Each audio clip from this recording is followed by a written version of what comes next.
Namory mpanao gazety kosa tamin'ity andron-droany ity ny mpitarika ny fikambanana ambalam-bahoaka fotoana izay nanamafisana izy ireo ary nanambarany ihany koa ny fijoroany ny antoko politika ny fomba fijery ny raharam-pirenena no isan'ny vaingana tao anatin'izany fiainana tamin'ny mpanao gazety izany ary nilazany izy ireo ny tokony hanohanana ny safidim-bahoaka izay safidin'ny filoham-pirenena ihany koa.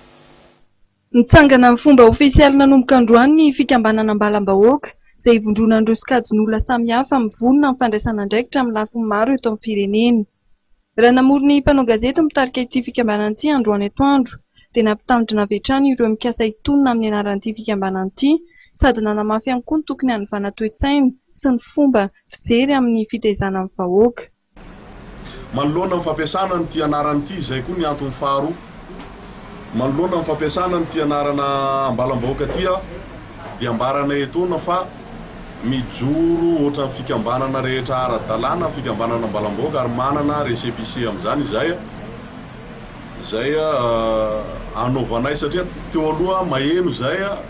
na any anatina radio any anatina fidirana mivantana reny misy olona manonona ny anarana fikambanana ambalam-bahoaka dia manomboka eto dia mialatsiny fa hoentitra izahay amin'ny fanonotononana ny anarana ambalam-bahoaka amin'ny zavatra tsy nahazahoana lalana tato amin'ny fikambanana. Raha momba ny toetra ara-pirenena kosa dia manamafy ity fikambanana ity fa tokony ho praiminisitra mahavaly ny entaentam-bahoaka no voatendry sangy nampatratra hatrany fa ny filoham-pirenena no tsarain'ny vahoaka amin'ny asa izay vitany fa tsy ny praiminisitra akory. Mahakasika ny fanendrena praiminisitra raha ny fipetraka ambalam-bahoaka dia fanazava hoe mametraka ny ambalam-bahoaka fa ny président no tokony manendry an'izay olona fantany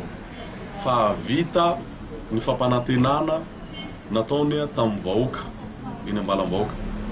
Izany hoe izahay tsy hitsara praiminisitra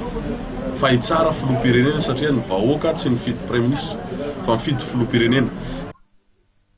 Mivony tokony hampandraisana andraikitra ny vahoaka tsirairay ny fikambanana ambalam-bahoaka mba hametrahana indrindra ny fampandrosoana maharitra eto amin'ny firenena.